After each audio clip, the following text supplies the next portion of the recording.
Hello and welcome to Kim Reads. Today we shall be reading Rapunzel from the Treasury Book of Fairy Tales. John and his wife Nell lived in a pleasant cottage in a small village. More than anything, they wished for a child. Next door lived a wicked witch named Helga. She had a big garden. Helga too wished for a child. One day, Nell had a sign that she would have a baby. That same day, she saw some Rapunzel lettuce growing in the witch's garden. It looked so green and fresh. Nell cried, "I must have some of that lettuce." John loved her so much that he risked picking some of the lettuce for her. "How dare you steal my Rapunzel?" the witch screamed when she came upon him. "You will pay dearly for this."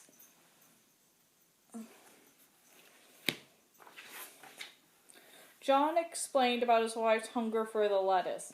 Unappeased, Helga said, "Very well, take all the lettuce you like, but when the baby is born, it will be mine." John was so shaken that he agreed. Nell ate a very great deal of Rapunzel lettuce, and in time a beautiful little girl was born. She had blue eyes and golden hair. Her parents loved her at once. The next day, Helga came to claim the child as her own. True to his word, John sadly let the witch take the child away. The old hag named her Rapunzel and spirited the baby away to a distant land.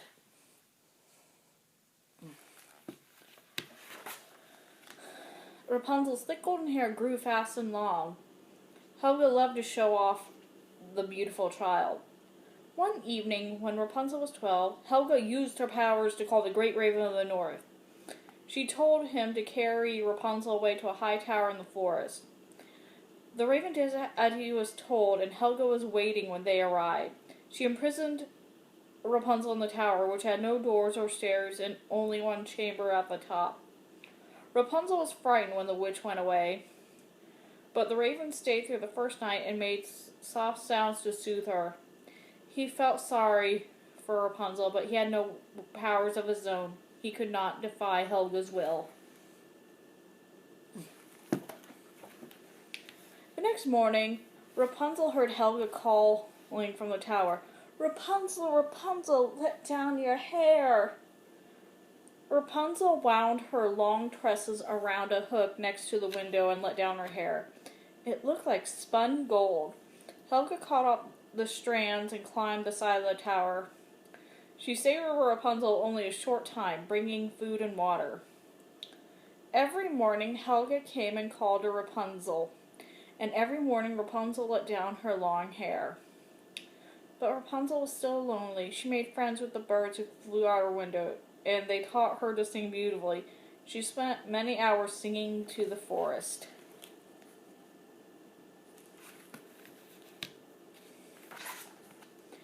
The rabbits, the foxes, the deer, even the bears and wolves loved Rapunzel's singing.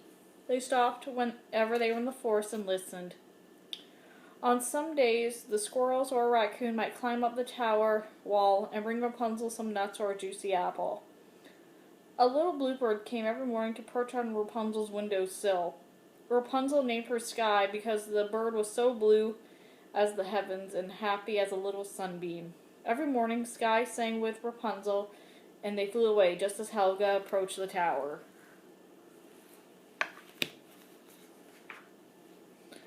After Rapunzel had been in the tower for a long, long time, a handsome prince came riding through the forest on a mission for his father, the king. Suddenly he heard a beautiful voice singing somewhere among the trees. He guided his horse toward the enchanting sound. When he got closer, the singing stopped and a harsh voice called, "Rapunzel, Rapunzel, let down your hair." The prince was amazed to see the beautiful long hair and the ugly witch climbing it. He wanted to hear the girl sing again, but the witch stayed. The prince vowed that he would return one day and so rode on to carry out his royal task.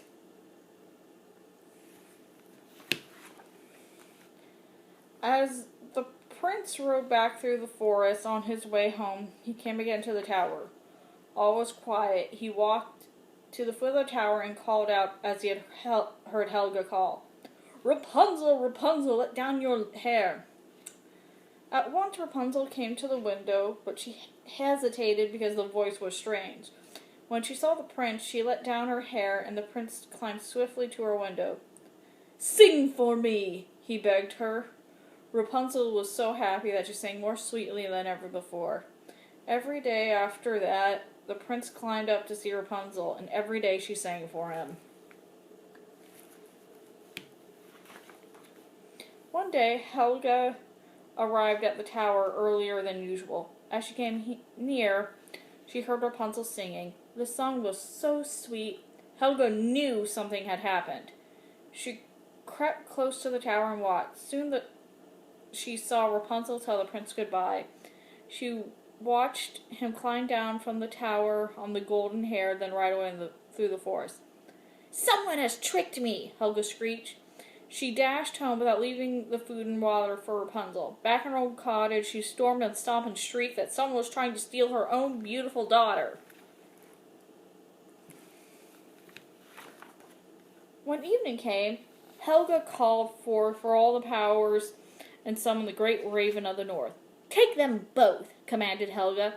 "Fly them to the most poorest, most miserable kingdom on earth and let them live there. Then they will be unhappy all their lives." As the raven reached the tower, he saw Rapunzel and the prince escaping from the tower on the girl's tresses. She had cut off her own hair and tied it to the window hook. The raven grasped the two in his claws and started off for the far country. The two held each other close, and Rapunzel, still happy to be with her prince, began to sing.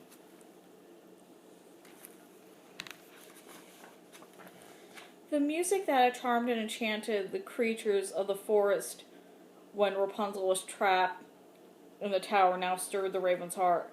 The song seemed to say to them that, no matter how difficult life could be, all that mattered was being with the ones we love. The music and words gave the great black bird then strength to disobey Helga's orders.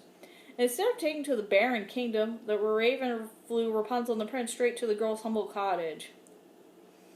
At the sound of the great wings flapping, Rapunzel's parents, John and Nell, came outside.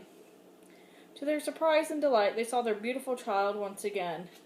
The prince then asked John for his daughter's hand in marriage. The proud father gladly gave the couple his heartiest blessing.